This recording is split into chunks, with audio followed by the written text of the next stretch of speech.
up and down the rails. It used to be we transported people. I remember riding the last passenger train to Seaside. When was it? 1958, I think it was. I can remember that. I was not born yet.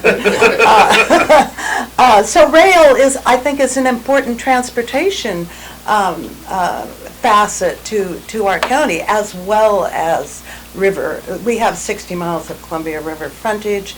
We have a deep water port at Port Westward. We have to make use of these facilities that we have. Well, I would agree that rail is an important part of our infrastructure, it's a part of our transportation system, but I do have concerns about rail safety. And it's regulated at a federal level, so it's really hard for us to have huge input. But as a commissioner, I would want to advocate for that, and as a counselor, I've been advocating for that. I introduced a resolution to ensure rail safety. It was really the first one in the county that was introduced, and we took it to a federal level and asked them to review the safety procedures. What was the measure? Can you? I don't have it with me. Okay. Sorry. That's okay. I'd have to look up. Well, I guess fundamentally, what would it? Fundamentally, it was asking the federal government to review the potential hazards of taking hazardous cargo through communities where we have people living on both sides of the rail very close. And schools close. And schools Yes. close, yes. I'd like to get back to that question about the oil. The cars are dangerous. They aren't up to safety standards at all. That accident that happened in Quebec back in 2014, they figured the physical damage alone from the explosion was over $1 billion in the middle of that town. Plus it killed 47 people. We could not get an estimate. We could not get a statement of how much insurance the railroad company carries through the county.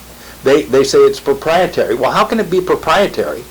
And then, so who's responsible if you do have a derailment or if there is an accident? Well, we're covered for that. Well, how much? To this moment, the port has no clue how much insurance the rail company carries. I think that is, I just can't believe that. That little short line that had that accident in Lac Macgentic, they only had $25 million in liability insurance. Of course, that was used up in the first 3 seconds of the explosion.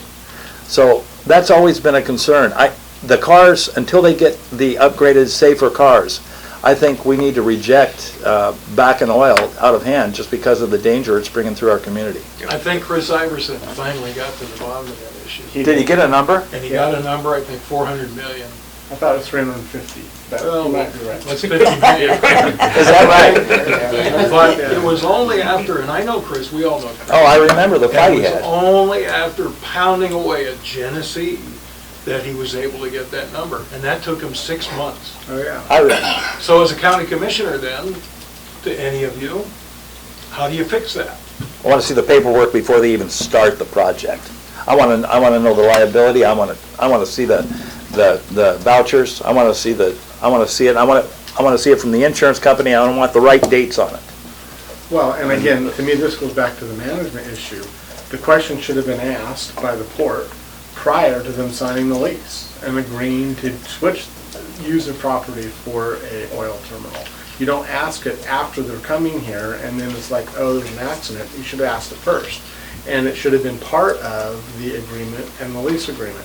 And when it wasn't enough insurance, because as you said, the $350 million is a fraction of what it would cost if one of those oil trains were to explode here. But as a county commissioner, I mean, you have the port entity here, which is a separate entity, and literally you 100% commissioners, right. Let's say there's all 5 commissioners now, you don't have oversight. That's of right. that entity. You have nothing Well, to do So what with do you it. do? You do have some oversight. I mean, as a county commissioner, you can certainly go to a port meeting. I have never seen a county commissioner attend a port meeting, and I think that's wrong. I mean, I've been to several port meetings. I don't think they ever go, and I think that dialogue is important. And having the county commissioners there talking to the port and saying, why didn't you do this beforehand, I think does make a difference. But the port is their own separate entity, and the commissioners, yes, I agree with you. You should go to the meetings. I have went to the port meetings. That was long before your time, but I did go. and they are productive, and you build a relationship. But when it comes down to it, those people are elected, and when they decide what they're gonna do, they're gonna do what they decide. Relationships is real important. The railroad's real important, especially for the economy of the county. It's not only gonna help what's going on with the oil right now, which not a whole lot's going on right now, but it's gonna help the airport, because rail is a big, important asset to the county. When we looked at locating, the process that we went to locate steel mills down there's two of them down at Port Western. The port was on the lead. And of course, the commissioners do have to approve the enterprise zone. That's our part. We worked with them. We went back, looked at the steel mills, seen what kind of operation it was, and they're really a clean industrial. You can go over to Longview and you'll see it, because they moved over to Longview. The reason they did move over there is because we didn't have no rail. The rail had not been used for years, and there's landslides over it and everything else. And that's why we lost both of those steel mills. And that's how important rail is, and it will be very important to your projects at the airport too. And then it's a finite resource. Yeah, well, real quick, I think you touched on something that is kind of fundamental to this whole discussion about port projects versus Columbia County projects. Columbia County Commissioners are they have the oversight over the Columbia County Development Agency, which is the Urban Renewal District, which has taken out loans for infrastructure developments at Port Westward. Then the question becomes, like, how are those loans going to be repaid?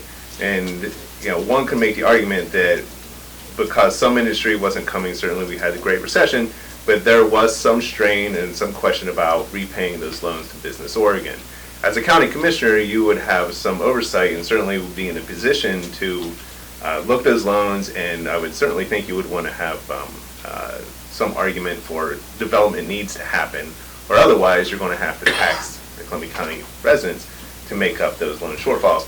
And in fact, right now, if I believe correctly, there is a tax on the current rolls for the CCDA, where people are being taxed a small percentage in order to pay for some of those. I don't believe that it's that people are being taxed a small percentage. The special districts are, a small percentage from special districts goes into the CCDA fund.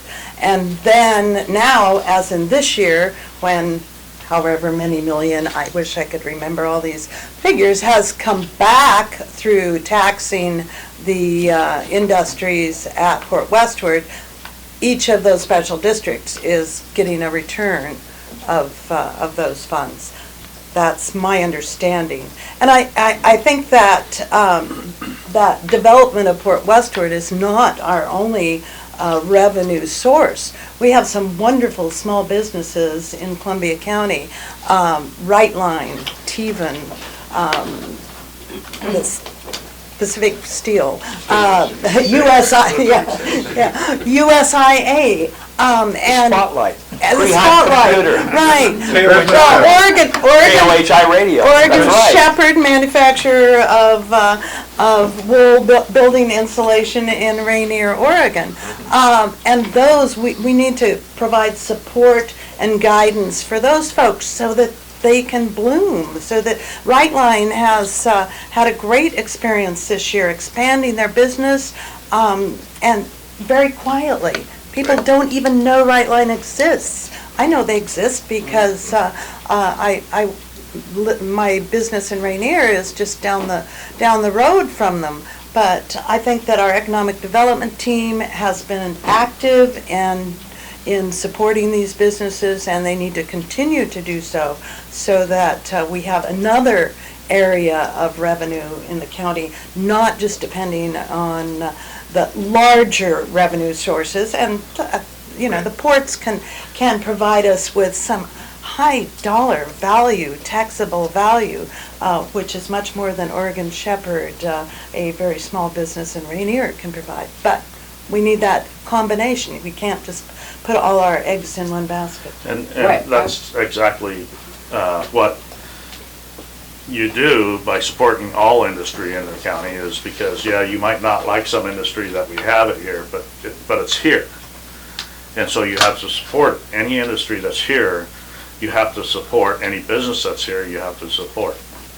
It's, as long as they comply with the laws. If they didn't comply with the laws, I know some people don't like the aggregate industry.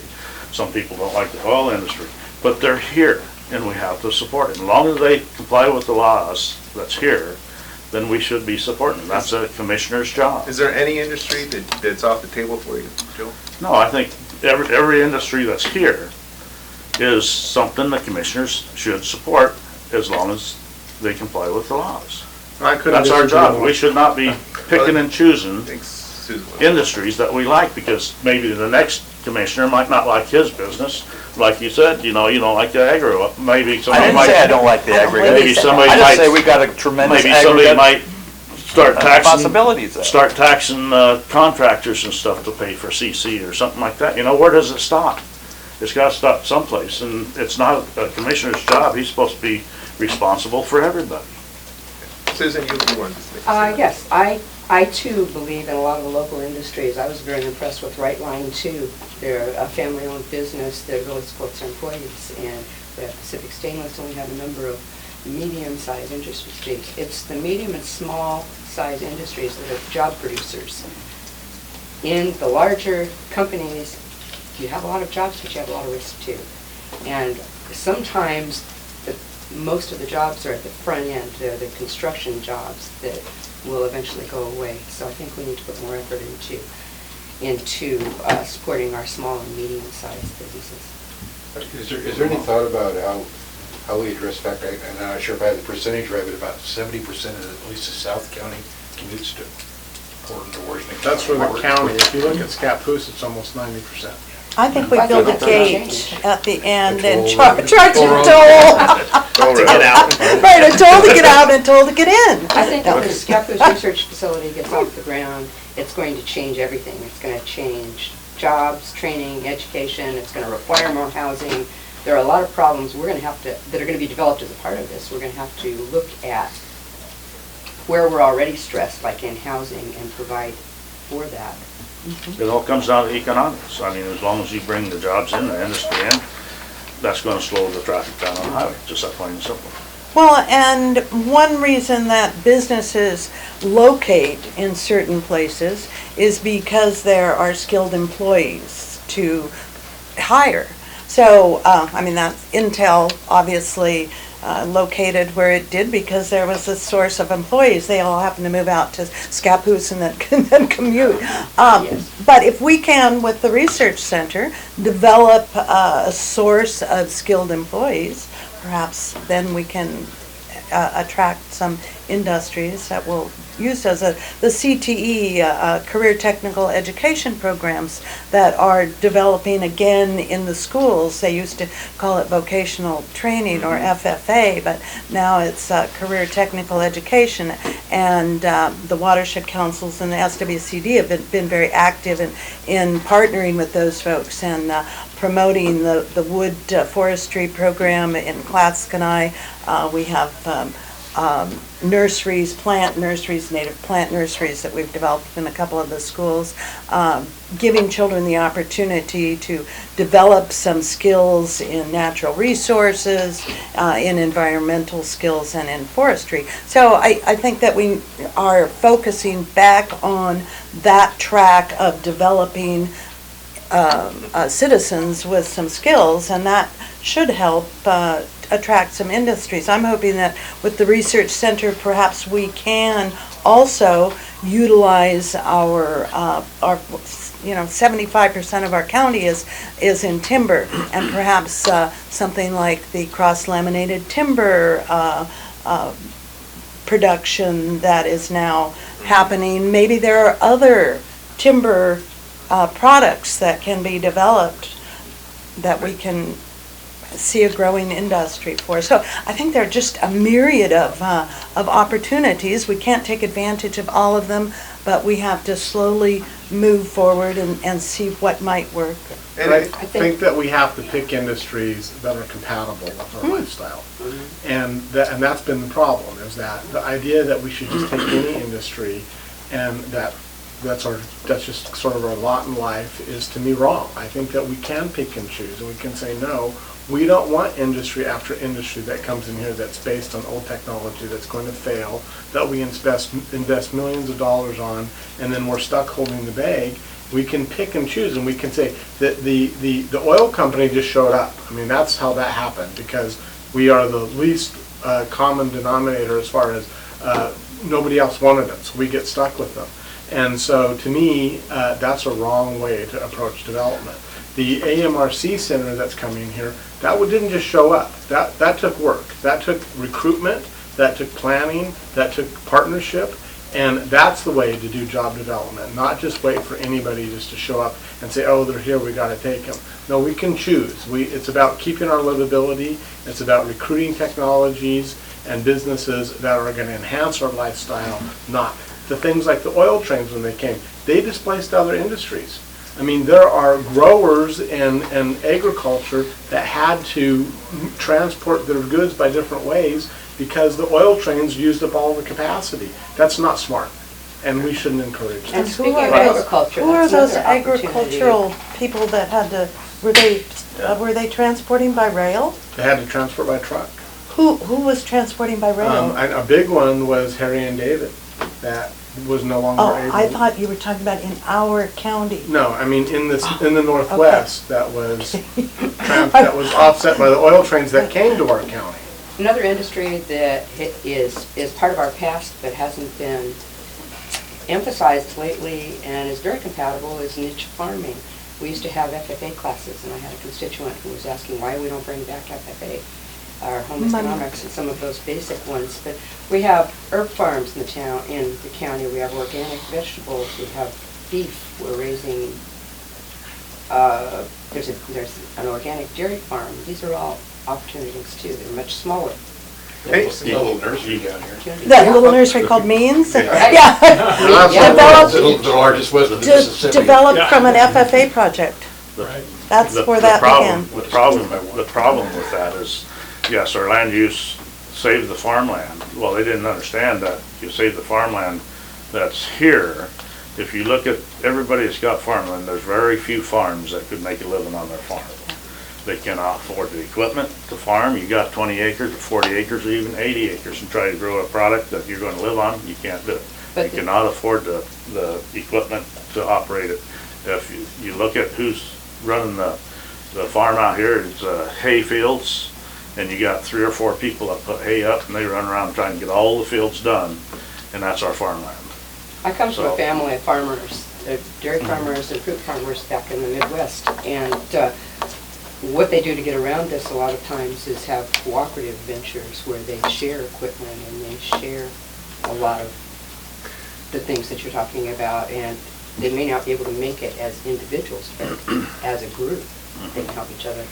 You know, one of the things, and I think this has played out over years, covering Columbia County, like you hear a lot of the assets that are here. You hear a lot of the potential that is present, and I think a lot of people can observe that and say, here's what we can do with our agricultural products, here's what we can do with our small, medium-sized businesses. But I guess the question is how, these questions kind of come back up every single election cycle, and Columbia County Commissioner candidates continue to say, well, here's what we have, here's what we do, but it comes back again, it's like, well, what has been done? And I think there needs to be a point where we're talking specifics, like how do you specifically take some of these industries and move them into a point where it becomes a real, Columbia County has a real market share and has a real presence in those industries. How do you do that as a commissioner? To somebody like Mike Seeley, who has famously tried to get a loans for Columbia County Economic Development for years and been turned down because at some point in time, he pissed somebody off and it's petty politics that won't. We'll spend I believe that not to be entirely Well, I've true. heard I mean, it perhaps from- he hasn't been able to receive a loan, but I don't believe it's petty politics. It is. It is petty Right. politics. Okay. I mean, he's told me that himself, and Okay. that there's a particular person who threatened to take him outside and beat him up. And he's talked about it publicly on more than one occasion. It wasn't And, me. I couldn't beat it Mike up. wasn't He's you. tougher than I am. And to me, that yet we'll spend $180, and he only wanted like $80,000, but we'll spend $180 million on a failed ethanol plant. And to me, that's not smart. that we should be encouraging those businesses. And the Class Command Forward people who are doing tons of little micro businesses and are doing it successfully, I mean, they are